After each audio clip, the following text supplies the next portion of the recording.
सभी भाई बहनों को जय मसीह की। खोई हुई भेड़ का दृष्टांत। लूका रचित सुसमाचार अध्याय 15। सब चुंगी लेने वाले और पापी उसके पास आया करते थे ताकि उसकी सुने, पर फरीसी और शास्त्री कुड़कुड़ाकर कहने लगे, यह तो पापियों से मिलता है और उनके साथ खाता भी है। तब उसने उनसे यह दृष्टांत कहा, तुम में से कौन है जिसकी 100 भेड़ें हों और उनमें से एक खो जाए तो 99 को जंगल में छोड़कर उस खोई हुई को जब तक मिल ना जाए खोजता न रहे, और जब मिल जाती है तब वह बड़े आनंद से उसे कंधे पर उठा लेता है और घर में आकर मित्रों और पड़ोसियों को इकट्ठा करके कहता है, मेरे साथ आनंद करो क्योंकि मेरी खोई हुई भेड़ मिल गई है। मैं तुमसे कहता हूँ कि इसी रीति से एक मन फिराने वाले पापी के विषय में भी स्वर्ग में इतना ही आनंद होगा जितना कि 99 ऐसे धर्मियों के विषय नहीं होता जिन्हें मन फिराने की आवश्यकता नहीं। या कौन ऐसी स्त्री होगी जिसके पास 10 सिक्के हों और उनमें से एक खो जाए तो वह दिया जलाकर और घर झाड़ बुहार कर जब तक मिल ना जाए जी लगाकर खोजती ना रहे, और जब मिल जाता है तो वह अपनी सखियों और पड़ोसिनियों को इकट्ठा करके कहती है, मेरे साथ आनंद करो क्योंकि मेरा खोया हुआ सिक्का मिल गया है।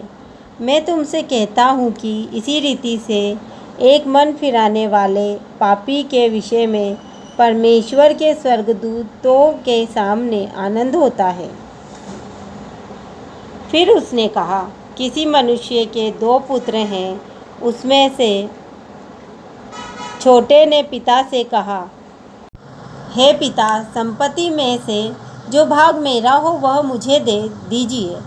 उसने उसको अपनी संपत्ति बांट दी। बहुत दिन ना बीते थे कि छोटा पुत्र सब कुछ इकट्ठा करके दूर देश को चला गया और वहाँ कुकर्म में अपनी संपत्ति उड़ा दी।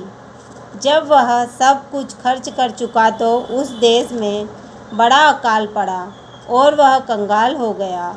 इसलिए वह उस देश के निवासियों में से एक के यहाँ जा पड़ा। उसने उसे अपने खेतों में सूअर चराने के लिए भेजा और वह चाहता था कि उन फलियों से जिन्हें सूअर खाते थे अपना पेट भरे, और उसे कोई कुछ नहीं देता था। जब वह अपने आपे में आया तब कहने लगा, मेरे पिता के कितने ही मजदूरों को भोजन से अधिक रोटी मिलती है और मैं यहाँ भूखा मर रहा हूँ। मैं अब उठकर अपने पिता के पास जाऊँगा और उससे कहूँगा कि पिताजी, मैंने स्वर्ग के विरोध में और तेरी दृष्टि में पाप किया है। अब इस योग्य नहीं रहा कि तेरा पुत्र कहलाऊँ। मुझे अपने एक मजदूर के समान रख ले।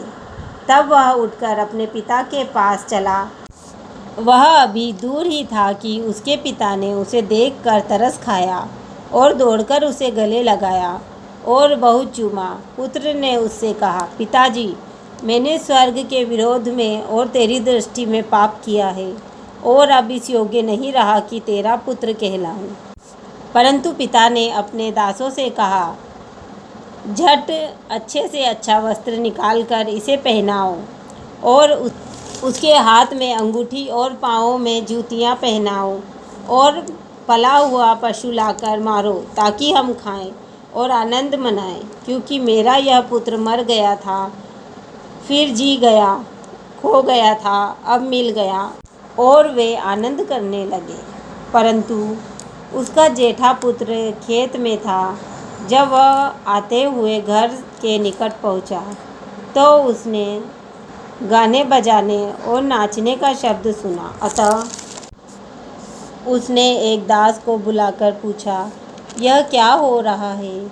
उसने उससे कहा, तेरा भाई आया है और तेरे पिता ने पला हुआ पशु कटवाया है, इसलिए कि उसे भला चंगा पाया है। यह सुनकर वह क्रोध से भर गया और भीतर जाना न चाहा, परंतु उसका पिता बाहर आकर उसे मनाने लगा। उसने पिता को उत्तर दिया, देख मैं इतने वर्ष से तेरी सेवा कर रहा हूँ और कभी भी तेरी आज्ञा नहीं टाली, तो भी तूने मुझे कभी एक बकरी का बच्चा भी ना दिया कि मैं अपने मित्रों के साथ आनंद करता। परंतु जब तेरा यह पुत्र, जिसने तेरी संपत्ति वेश्याओं में उड़ा दी है, आया, तो उसके लिए तूने पला हुआ पशु कटवाया।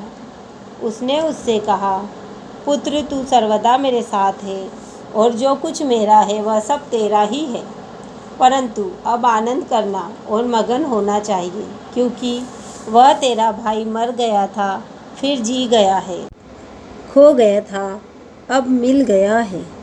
आमीन।